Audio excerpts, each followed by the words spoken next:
Picture this. It's July 1969. The world is a mess. Everyone's arguing about hemlines, the Beatles are about to break up, and the Cold War is so tense that people are unironically building concrete bunkers in their backyards. And then there's NASA. NASA is currently looking at a 363-foot-tall tower of explosive chemicals and saying, yeah, we're going to put 3 guys on top of that, set it on fire, and aim it at that glowing rock in the sky. You have to understand the sheer, unmitigated audacity of this. The computer on this rocket has about 72 kilobytes of memory. Your modern electric toothbrush has more computing power than the tech that sent humans to the moon. If you tried to run a single tab of Google Chrome on the Apollo guidance computer, it would literally melt into a puddle of 1960s sadness. And the stakes? Oh, they were just astronomical. This wasn't just a science project, it was the ultimate main character moment for the entire human race. If this works, we're basically gods. If it doesn't, we just broadcasted a 3-man snuff film to 600 million people live on television. No pressure, right? Inside that little tin can are 3 guys. Neil Armstrong, the human equivalent of a keep calm and carry on poster. Buzz Aldrin, a guy with a PhD who really wanted to be the first one out the door. And Michael Collins, the guy who has to stay in the car while his friends go to the coolest party in history.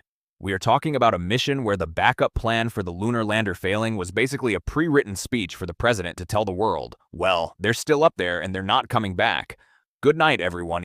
This is the story of the Apollo 11 moon landing. It's a story about petty politics, impossible math, fecal collection bags, yes, we're going there, and the time humanity decided to stop throwing rocks at each other for 5 seconds and actually go to one. Buckle up. It's going to be a bumpy ride, and I'm 90% sure the heat shield is just glorified tinfoil. 3, 2, 1, let's go. To understand why we spent $25 billion, that's like $200 billion in today's I can't afford rent money, to put a flag on a dead rock, we have to look at the 1950s. Picture this. The USA and the USSR are the 2 biggest bullies on the playground. They both have nuclear weapons, which is like having a delete Earth button. Since they can't actually fight without ending the world, they decide to compete in the weirdest, most expensive way possible. The science fair from hell. The Soviets started off absolutely crushing it. They were the overachievers who did the extra credit just to make you look bad. In 1957, they launched Sputnik. It was a shiny metal ball that went beep. That's it. It just beeps. But Americans lost their collective minds. It's beeping in Russian. It's measuring my thoughts. It's judging my casserole. NASA, meanwhile, was still trying to figure out how to keep a rocket from falling over like a drunk toddler at a wedding. Every time the US tried to launch, the rocket would essentially clear its throat and then explode. The main character energy, Nikita Khrushchev. The Soviet leader was a man who lived for the I told you so. He was loud, he was round, and he loved bragging about how Soviet tractors and rockets were superior.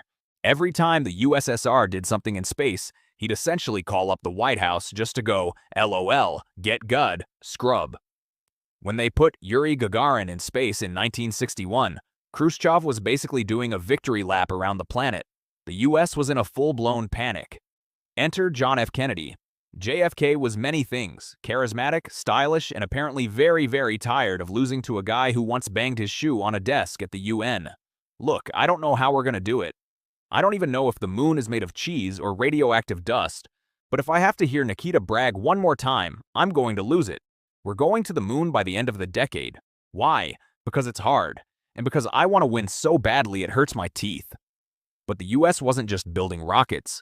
They were playing dirty. In 1959, the Soviets sent their Lunar space probe on a global exhibition tour. They thought they were being safe, but the CIA was watching. In Mexico, they literally carjacked the probe. They waited until the probe was being trucked between the exhibit and the train station. They intercepted the truck, escorted the driver to a hotel for a very long, very confused night, and took the truck to a local junkyard they'd rented. A team of CIA nerds then spent the night inside a giant wooden crate, wearing only socks so they wouldn't leave scuffs. They unscrewed 130 bolts, photographed every single wire, realized the engine was missing, sneaky Soviets, and then put the whole thing back together. They even faked a Soviet security seal that they'd broken. By 5 a.m., the truck was back at the station. The Soviet guards showed up at 7 a.m., saw the truck and went, "Yep, looks like a truck." They had no idea the Americans now knew exactly how their orb was built. That's the energy of the 60s. We weren't just exploring the heavens. We were stealing lunch money and building skyscrapers of fire because we were too petty to lose. But to get to the moon, they needed more than just spy photos and spite. They needed math, lots of it. And they needed a computer that wouldn't freak out the second things got real. So JFK has promised the world that we're going to a rock 240,000 miles away. The problem? Nobody actually knows how to get there. There's no GPS in space. There's no Google Maps to tell you to take a left at the asteroid belt. If you're off by even a fraction of a degree when you leave Earth's orbit, you aren't landing on the moon. You're pulling a team rocket and blasting off into the infinite void of the sun. This is where we meet the real MVPs. While the astronauts were busy being the faces of the mission, a group of absolute geniuses was in the basement doing the kind of math that makes your brain leak out of your ears. The main character energy, Margaret Hamilton. Margaret was the director of software engineering for the Apollo project. At a time when software engineer wasn't even a real job title yet, she was leading a team to write the code that would literally keep the astronauts alive. Imagine her vibe. She's a working mom in the 60s. She brings her daughter to the lab because she's working 80 hours a week, and she is dealing with a room full of guys who think computers are just giant calculators for making tax forms. The code for the Apollo mission wasn't stored on a hard drive or a cloud. It was core rope memory. They literally had to weave the code. NASA hired a bunch of expert seamstresses, affectionately called little old ladies, to thread copper wires through magnetic rings. A wire through a ring was a 1, and a wire around a ring was a 0. You heard that right.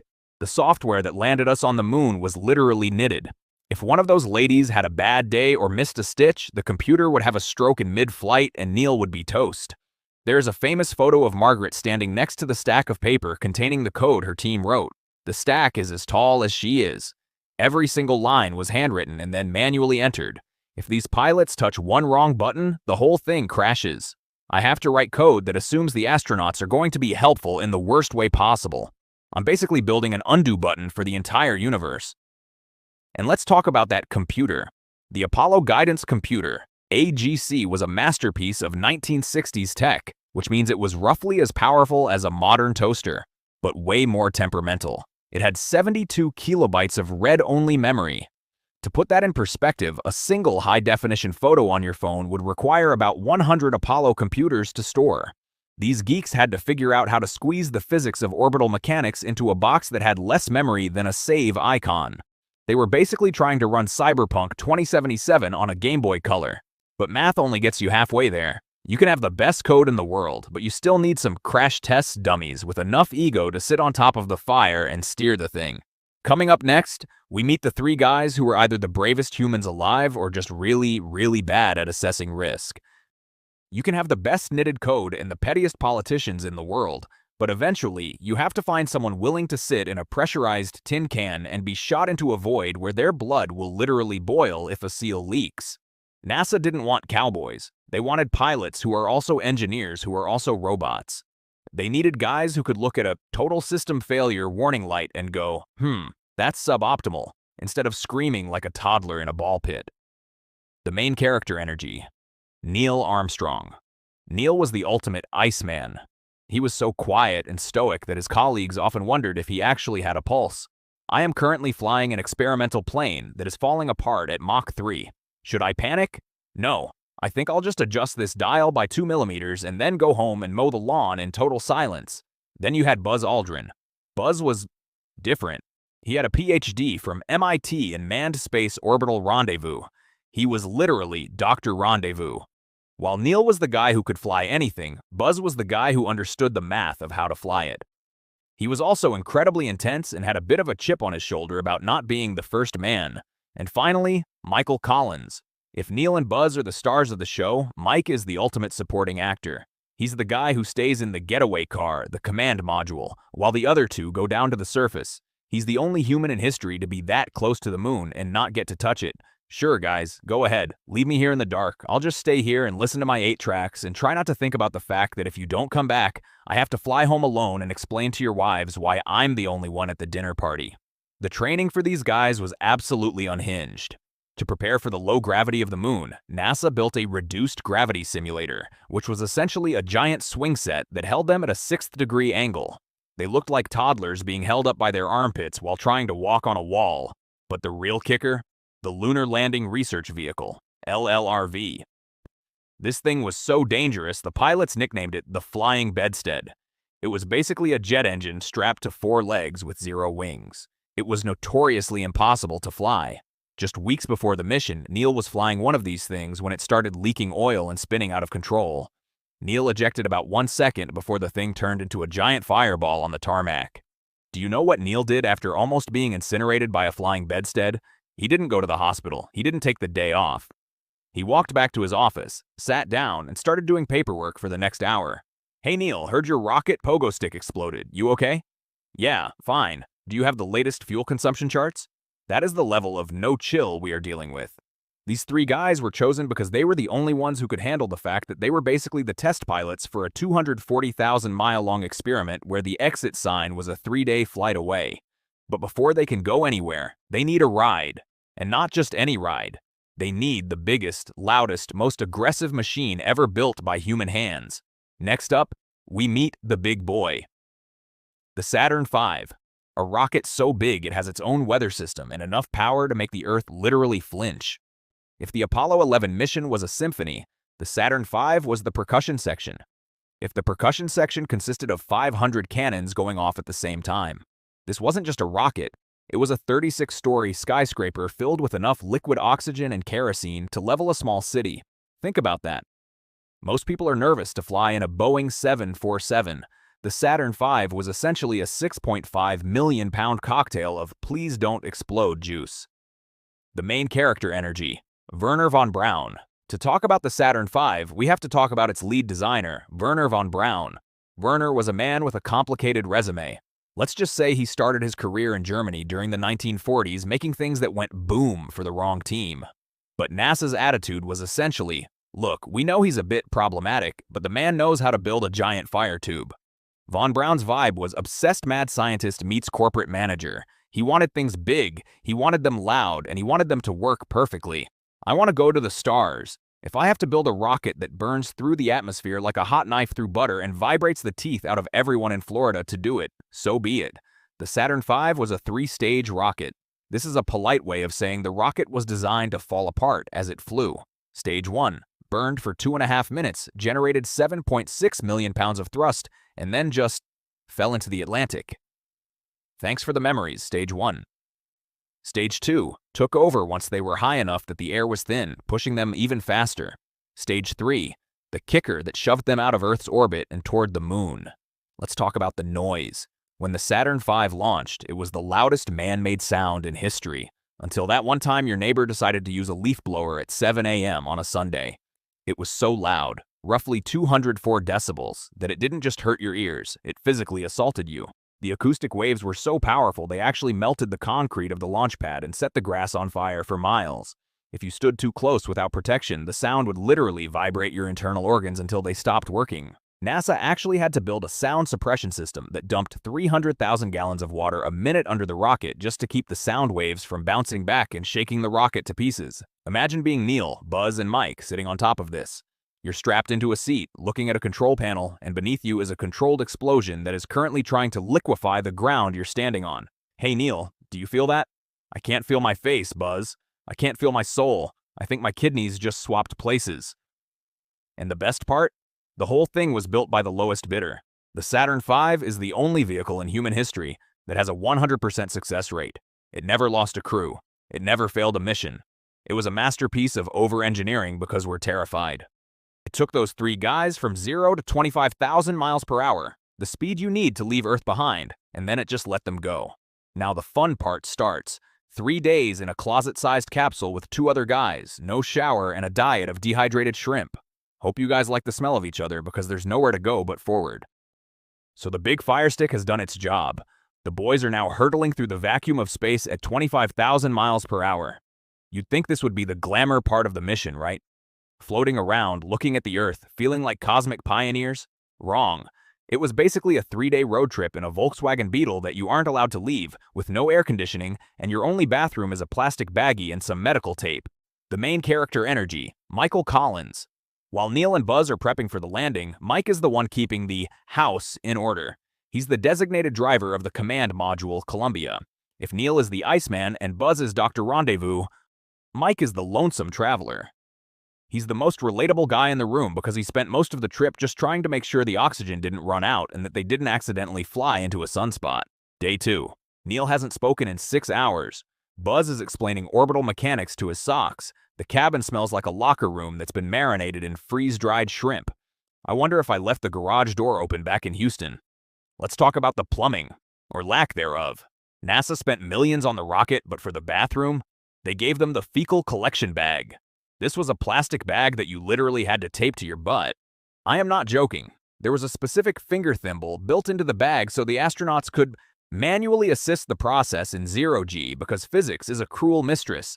Then they had to knead a germicide pill into the bag to keep it from exploding with gas. Imagine being a world-class fighter pilot, a hero of the Republic, and your afternoon consists of wrestling with a sticky bag in a weightless closet while Neil Armstrong watches you from 2 feet away. This is the glory they don't put in the recruitment brochures. Between the bathroom adventures, they had to keep the ship from melting. Space is a land of extremes. 250 degrees Fahrenheit in the sun, minus 250 degrees Fahrenheit in the shade. To stop one side of the ship from cooking while the other turned into an ice cube, they had to perform the barbecue roll. They literally spun the entire ship like a rotisserie chicken, once every hour, for the entire 3-day trip. Then there was the food. Everything was dehydrated. You want coffee? Inject lukewarm water into a plastic pouch? You want beef and gravy? Squeeze this gray sludge out of a tube. It tasted like cardboard and sadness, and it produced a very specific type of space gas that made the tiny cabin even more aromatic. As they get closer to the moon, the Earth starts looking like a marble, and the moon starts looking like a giant, terrifying, cratered wasteland. The gravity of the moon starts to tug on them. They aren't just floating anymore. They're falling toward it. Neil and Buzz crawl into the Eagle, the lunar module, which is a spindly, gold foil-wrapped bug that looks like it was built in a high school shop class. They undock. Mike stays behind in the car. You cats take it easy on the surface. Roger. Roger. That's it. That's the most emotional Neil gets. He's about to try and land a tinfoil bug on a rock nobody has ever touched, and he's acting like he's just going to the hardware store for some light bulbs. But the hardware store is about to throw a 1202 alarm code at them that nearly sends the whole mission into a death spiral. This is it. The hold my beer moment of the 20th century. Neil and Buzz are in the Eagle, dropping toward the lunar surface like a falling brick made of gold foil and prayer. They are 30,000 feet up when suddenly the computer starts screaming at them. A 1202 alarm. In NASA speak, that translates to, the computer is having a literal panic attack because it's being asked to do too many things at once. Imagine you're trying to land a plane while your laptop decides to run a forced Windows update and a virus scan at the same time. The main character energy, the 1202 alarm, and the 24-year-old who saved it. Down in Mission Control, a 24-year-old kid named Steve Bales has to decide in about 3 seconds if they should abort the mission or keep going. If he calls it wrong, they either miss their chance at history or they crater into the moon at 3,000 miles per hour. I am 24 years old. I haven't slept in 3 days. If I kill Neil Armstrong, my mom is going to be so mad at me. It's just an executive overflow. We're go. Keep going. They keep dropping, but the universe isn't done messing with them. Neil looks out the window and realizes the autopilot is aiming them straight into a giant crater filled with boulders the size of SUVs. Most people would be screaming. Neil? Neil just puts the ship into manual control. He starts flying this thing like a helicopter, skimming across the lunar surface, looking for a flat spot, while the fuel gauge starts dropping toward E. They were so low on fuel that the guys in Houston were literally turning blue. They had 30 seconds of fuel left. 30 seconds. If they didn't land in half a minute, they'd have to abort, which involved blowing the bottom half of the ship off and hoping the top half launched back into orbit before they hit the ground. Neil is hovering. Dust is flying everywhere. He can't see the ground. The mission controllers are holding their breath so hard they're about to pass out. And then, total silence. Houston, Tranquility Base here. The Eagle has landed. Houston's response? Roger. Tranquility. We copy you on the ground. You got a bunch of guys about to turn blue. We're breathing again. Thanks a lot. Thanks a lot? That's the most mid-century American response ever. You just pulled off the impossible, and your boss basically says, cool, thanks for not dying and making me look bad. But they're not out of the woods yet, because now they have to actually get out of the ship. And as it turns out, the moon is a lot weirder than the brochures led them to believe. Coming up next, the most famous walk in history, a very expensive flag, and the mystery of the missing A. So they're down. They're on the moon. Do they immediately jump out and start doing donuts in the dust? No, they have to wait. They have to stay in the ship for several hours to make sure the thing isn't going to sink into the ground or melt. Also, they had to eat. Because even on the moon, you've got to have your ham salad sandwich. Finally, Neil depressurizes the cabin, opens the hatch, and crawls out backward, which, let's be honest, is the least dignified way to enter the history books. The main character energy, the moon, and Neil's PR team. Neil gets to the bottom of the ladder. 600 million people, about a fifth of the world's population at the time, are glued to their TVs. This is the ultimate don't mess up your lines moment. That's one small step for man, one giant leap for mankind. Now, for 50 years, people argued about whether he said a man or just man. Neil swore he said a, but the radio was so crunchy it sounded like he skipped it. Honestly, the dude was busy trying not to trip over his own life support umbilical. Give him a break on the grammar. While Neil was being poetic and profound, Buzz Aldrin was being Buzz. About 20 minutes later, Buzz hops off the ladder and the very first thing he does is describe the moon as magnificent desolation. But then, he becomes the first person to ever perform a religious ceremony on another world by taking communion. And then, because biology doesn't care about your historical achievements, he becomes the first person to ever urinate on the moon. Yeah. While the world was weeping at the beauty of the cosmos, Buzz was testing the integrity of his suit's urine collection device. That's one small leak for man, Okay, let's move on. They had work to do. They had to set up experiments, bounce lasers off the surface so scientists back home could measure the distance to the moon, and, most importantly, plant the flag. But here's the thing, the moon has no air, no wind. If you just hang a flag, it'll limp there like a wet towel. So, NASA designed a special L-shaped rod to keep it sticking out. Except, the rod jammed. So if you look at the footage, the flag looks like it's waving in a breeze. This immediately gave every conspiracy theorist on Earth enough fuel to last for 60 years. It's waving. They're in a studio in Nevada. Look at the shadows. No, guys, it's waving because Buzz and Neil were literally wrestling with a broken stick. They spent about 2.5 hours outside. They picked up 47 pounds of rocks, which are basically the most expensive souvenirs in history, and realized that moon dust smells weirdly like spent gunpowder. But then came the scariest part of the whole trip, getting back off the rock.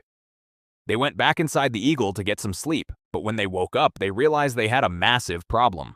Someone's bulky spacesuit had accidentally snapped off the plastic circuit breaker for the engine that was supposed to take them home. They were currently stranded on the moon because of a broken plastic switch. How did they fix it? Did they use high-tech NASA tools? No. Buzz Aldrin took a felt-tip pen, jammed it into the hole where the switch used to be, and used it to engage the engine. We went to the moon with a billion-dollar rocket and came home because of a Sharpie.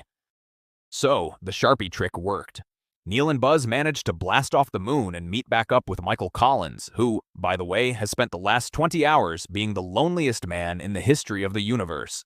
Every time he orbited the dark side of the moon, he was cut off from all radio contact. No Houston, no Neil, no nothing. Just Mike, his thoughts, and the infinite blackness of the abyss. Oh, you guys are back? Great. Did you bring the rocks? Cool. Get in the car. I'm not paying for parking for another minute. The trip back to Earth was 3 days of pure unadulterated, let's not mess this up now. They had to hit the Earth's atmosphere at exactly the right angle. Too steep, and they'd burn up like a marshmallow in a campfire. Too shallow, and they'd skip off the atmosphere like a stone on a pond and drift into deep space forever. No pressure, guys. Just the physics of the entire planet trying to keep you out or incinerate you. They splashed down in the Pacific Ocean on July 24th. You'd think they'd get a parade, a steak dinner, and a nap. Instead, NASA was absolutely terrified that they might have brought back moon plague. Scientists weren't 100% sure the moon was sterile. For all they knew, Neil and Buzz were covered in space bacteria that would turn the entire human race into green goo. So the second they popped the hatch in the middle of the ocean, a guy in a hazmat suit threw biological isolation garments at them. Imagine the scene. You've just traveled 500,000 miles. You're the most famous people in history. You're seasick, and now you have to wear a gray rubber jumpsuit that looks like a discount Minion costume while being sprayed with bleach. They were locked in a modified Airstream trailer for 3 weeks. President Nixon came to wave at them through a window like they were exhibit animals at the zoo. You guys look great. I'd really like a shower and a burger, Mr. President, and maybe to not be in a trailer with Buzz's space gas anymore. The final, wait, seriously? While they were in quarantine, the US government, The same government that spent $25 billion to get them there made them fill out a customs and immigration form. I am dead serious. There is an official document signed by the crew where they had to declare their place of departure as the moon and list their cargo. Under any other condition on board which may lead to the spread of disease, they just wrote, "To be determined." Imagine the customs agent's face. "Anything to declare, Mr. Armstrong?" "Yeah, about 50 pounds of gray rocks and the crushing weight of existential realization.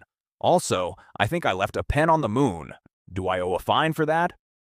So what did we learn from all this? Did we go to the moon to advance human knowledge? Sure, a little bit. Did we do it for the spirit of exploration? Maybe a tiny slice. But let's be real. We went to the moon because we were a bunch of petty, competitive primates who wanted to win a race against another bunch of petty, competitive primates. And that is the most human thing ever. We built a 36-story explosion stick, invented liquid crystal displays, and knitted computer code by hand just so we could stand on a rock and say, "First."